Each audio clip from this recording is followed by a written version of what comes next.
Ted Bundy, born as Theodore Robert Cowell on November 24, 1946, in Burlington, Vermont, lived a life that would later shock America. Raised by his maternal grandparents, he was led to believe that his mother, Eleanor Louise Cowell, was his sister.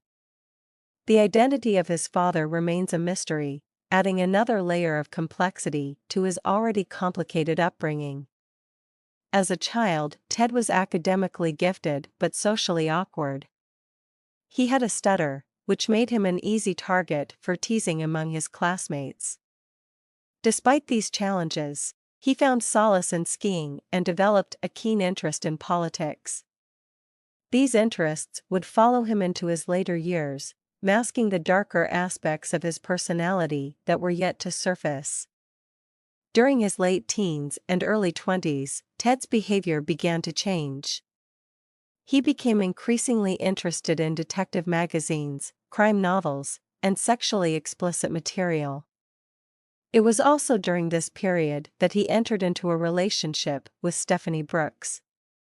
When she ended the relationship, citing his lack of ambition and direction, Ted was devastated. This breakup would later be cited as a turning point in his life, leading him down a darker path. In 1974, a series of disappearances began to plague the Pacific Northwest. The victims were all young, attractive women with long hair parted in the middle. Ted would often feign injury, wearing a cast or using crutches, to lure these women into helping him. Once he had them isolated, he would overpower them, sexually assault them, and ultimately kill them. His modus operandi was chillingly consistent, leaving communities in a state of fear and families in a state of perpetual grief. Despite being a person of interest in several investigations, Ted managed to evade capture for years. His ability to blend into society, coupled with his manipulative nature, made him an elusive target for law enforcement. It wasn't until a routine traffic stop in Utah in 1975 that he was finally apprehended. But even then, Ted's cunning would not be underestimated. He managed to escape custody twice, first from a courthouse library and then from a jail cell, committing more murders while on the run. When he was finally brought to trial, Ted took the audacious step of acting as his own defense attorney.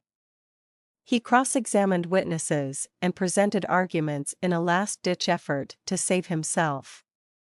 However, the evidence against him was overwhelming. He was convicted and sentenced to death for the murders of 2 Florida State University sorority sisters and a 12-year-old girl. While on death row, Ted began to open up about his crimes. He admitted to killing 30 women but suggested that the actual number could be much higher. He also provided gruesome details about his actions, including revisiting crime scenes and engaging in acts of necrophilia. These confessions provided a harrowing look into the mind of a serial killer, serving as a grim reminder of the complexities of the human psyche. Ted Bundy was executed in the electric chair at Florida State Prison on January 24, 1989. His last words were a message of love to his family and friends. His life and crimes have since been the subject of numerous books, documentaries, and films, each attempting to unravel the enigma that was Ted Bundy.